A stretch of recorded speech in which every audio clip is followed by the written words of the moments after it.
Hey guys, so today I'm going to go over a quick tip on why it's important to flip your drawings horizontally, and we're going to focus on faces because that's where this technique becomes most apparent. So let's just get started. I'm going to draw a face.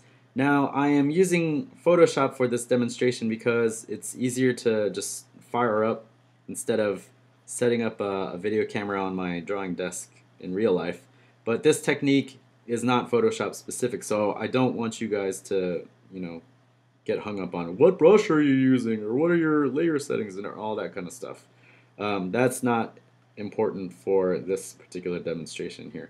This is all about the way your eye looks at stuff and the way your brain interprets things. So this is a quick and dirty sketch of a face.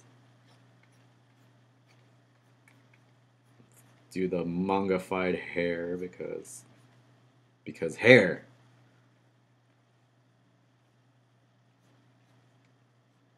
Alright, so there we go. Here's a face looking straight forward at you. Now, the other big tip I want to that will become readily apparent after I do what I'm talking about is to never draw a face straight on because it always invites terribleness and horribleness, and which I will demonstrate in just a second. But before we flip things, this looks somewhat alright, passable. You could use this as a drawing for a comic or something to ink over. But look at what happens when you flip it. Everything is out of proportion. The chin is all messed up. The eyes look a little bit wonky. The center line's messed up.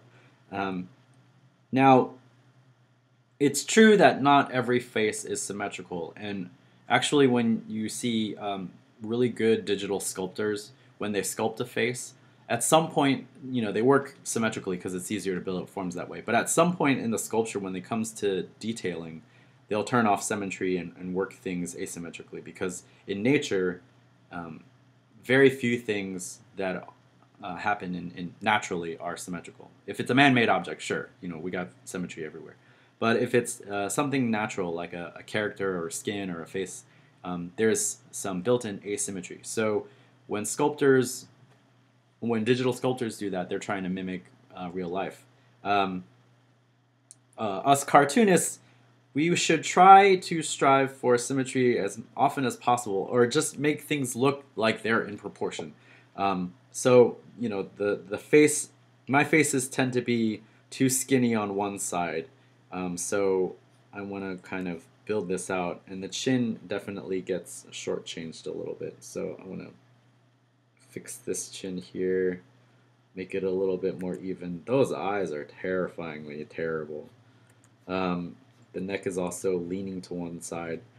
So basically what happens when you get used to drawing things one way in one direction, your brain gets lazy and you interpret things and fixes things in your head. So that when you look at something, it looks, oh, that looks fine. When in reality, when you flip it, you can see all your flaws.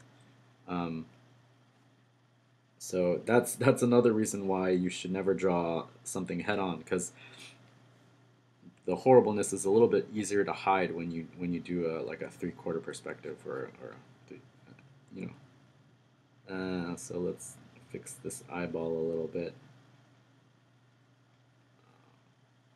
That's looking slightly better. Move that out some. So yeah, if you're doing this on a regular piece of paper, all you need to do is, if you have a good light on in your room or a lamp, hold up your paper and look at it from behind to the lamp, or if the window's out and it's a sunny day, or the window's open and it's a sunny day, you can use the sun.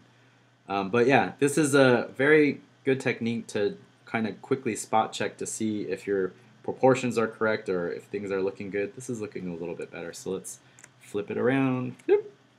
Okay, now it looks really bad from the original side, so I'm going to widen things over here a little bit, even it out. Kind of chisel away at this. I'm going to get rid of the center line so it's not so brazen. This side of the face is a little bit bigger, so I'm going to cut that down.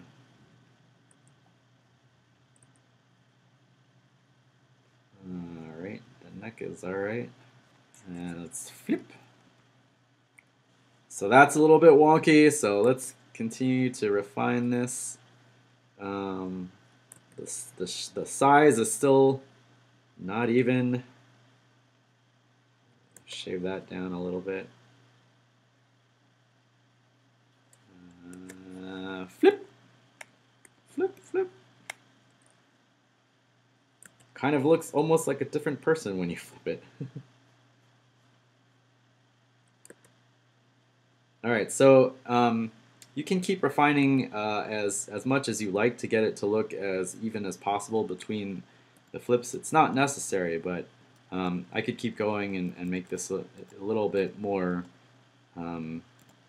proportional. But you know, this is a pretty good start.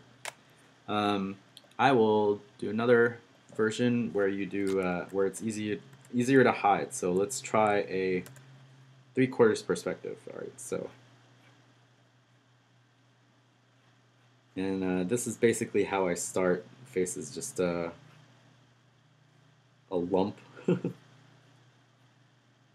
I like blocking in the ear and the nose first. Not always, but this is sort of like a shorthand for what I do when I'm drawing a face. Is the ear and the nose are first for me, and then I usually do like a sphere for eye. And then if depending on how detailed I want to get into the eye, then I'll start building the eye around this pupil. But I usually start with the pupil. This is just the way I do it. And oops, the chin comes up to meet the ear. The neck comes down here. Hair. All right, so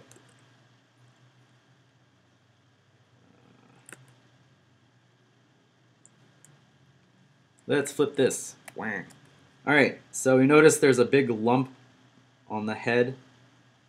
Sometimes this is a stylistic thing that I do, like I draw the back of the head a little bit higher, but sometimes it's unintentional. So in this case, it was unintentional. I'm just going to carve that down a little bit more.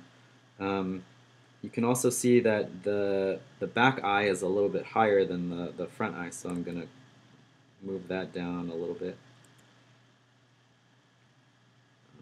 Bring out the forehead a little bit more. This looked a lot better than the straight-on perspective. So even if you wanna if you don't have time to do the flipping, because this does take a little bit more time than if you just put pencil to paper and get going. I would suggest you do most of your faces in a 3/4 turn because it's easier to hide these kind of asymmetric proportion problems. Let's flip again. So that's pretty good from that perspective. I like the way this one's turning out. So yeah, quickly, if you want to quickly check to see if your characters are looking right, or if something is looking off to you, flip it over to the other side and see if that gives you a direction to go, or if you can see your mistakes a little bit better.